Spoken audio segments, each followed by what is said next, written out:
Hello అండి, welcome to అల పాఠశాలలో. ఇవాళ మనం ఇంజెక్షన్ల గురించి కొన్ని ఆసక్తికరమైన విషయాలు తెలుసుకుందాం. ఇంజెక్షన్లు ప్రధానంగా 4 రకాలుగా విభజించబడతాయి: intradermal injection, subcutaneous injection, intramuscular injection మరియు ఇంట్రావెనస్ ఇంజెక్షన్స్. ప్రతి ఇంజెక్షన్ రకానికి పద్ధతి వేరువేరుగా ఉంటుంది. ఈ వీడియోలో ప్రతి ఇంజెక్షన్ రకానికి ఉపయోగించే పద్ధతులు, నీడిల్ గుచ్చే విధానం మరియు ఎలాంటి మందులకి ఎలాంటి ఇంజెక్షన్ వాడతారనేది తెలుసుకుందాం. ముందుగా ఇంట్రాడర్మల్ ఇంజెక్షన్, దీన్ని ఐడి ఇంజెక్షన్ అని కూడా అంటారు. దీన్ని చర్మము పై పొర కింద 5 నుండి 15 డిగ్రీల కోణంలో ఇంజెక్షన్ ఇస్తారు. మందు గుచ్చిన తర్వాత చిన్న బ్లీబ్ అనగా చిన్న బుడగ కనిపిస్తుంది. సాధారణంగా చేతి ముందు భాగం అంటే ఫోర్ ఆర్మ్ మీద ఇస్తారు. ఈ ఇంజెక్షన్ను సాధారణంగా అలర్జీ టెస్టింగ్ కోసం, ట్యూబర్క్యులోసిస్కి వాడే మాంటాక్స్ టెస్ట్ కోసం మరియు బీసీజీ వ్యాక్సిన్ వంటి కొన్ని వ్యాక్సిన్లకు ఈ ఇంజెక్షన్ పద్ధతిని ఉపయోగిస్తారు. మందులు చల్లగా మరియు నెమ్మదిగా శరీరంలోకి వెళ్ళడానికి ఇది అనుకూలిస్తుంది. ఇంకా రెండవ ఇంజెక్షన్ వచ్చేసి సబ్క్యూటేనియస్ ఇంజెక్షన్, దీన్ని ఎస్సీ ఇంజెక్షన్ అని కూడా అంటారు.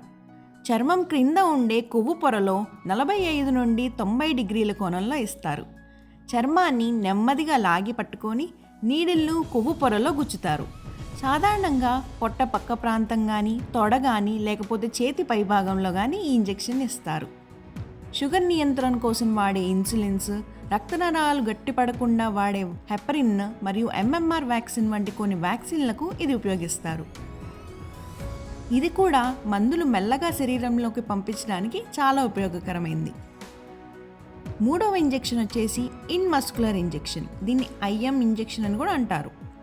ఇది 90 డిగ్రీల కోణంలో కండరం అనగా మన మజిల్లో లోతుగా ఇస్తారు. సాధారణంగా చేతి పైభాగం లేదా తొడ ప్రాంతాల్లో వీటిని ఇస్తారు. కండరంలో రక్త ప్రసరణ ఎక్కువగా ఉండడం వల్ల మందు వేగంగా శరీరంలోకి వ్యాప్తిస్తుంది. టెటనస్, ఫ్లూ, హెపటైటిస్ బి వంటి వ్యాక్సిన్లకు, పెయిన్ కిల్లర్స్ మరియు హార్మోన్స్ కోసం ఈ ఇంజెక్షన్ని ఉపయోగిస్తారు. శరీరంలోకి వేగంగా ప్రభావం చూపించాల్సిన మందులకి ఇది ఉపయోగకరం. ఇంకా చివరి ఇంజెక్షన్ వచ్చేసి అన్నిటికంటే ముఖ్యమైనది ఇంట్రావెనస్ ఇంజెక్షన్, దీన్ని ఐవి ఇంజెక్షన్ అని కూడా అంటారు. నీడిల్ను 15 నుండి 30 డిగ్రీల కోణంలో నరంలో నుండి నేరుగా రక్త ప్రసరణలోకి మందు పంపుతారు. సాధారణంగా చేతి వెనక భాగంలో లేదా భుజం భాగంలో వెయిన్స్ అనగా నరాల్లోకి దీన్ని పంపిస్తారు. రక్త ప్రసరణలోకి నేరుగా వెళ్ళడం వల్ల మందు తక్షణ ప్రభావం చూపిస్తుంది.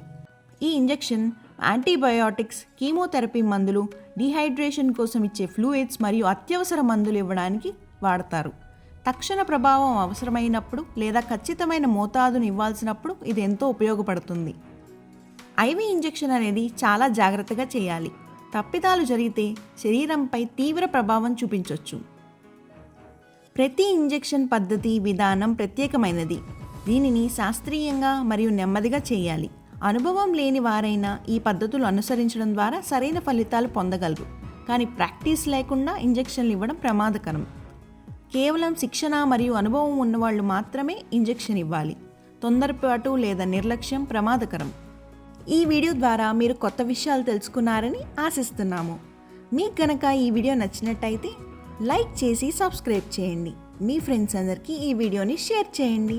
ఇలాంటి మరిన్ని ఉపయోగకరమైన వీడియోస్తో మీ ముందుకు మళ్ళీ వస్తాము. Thank you so much.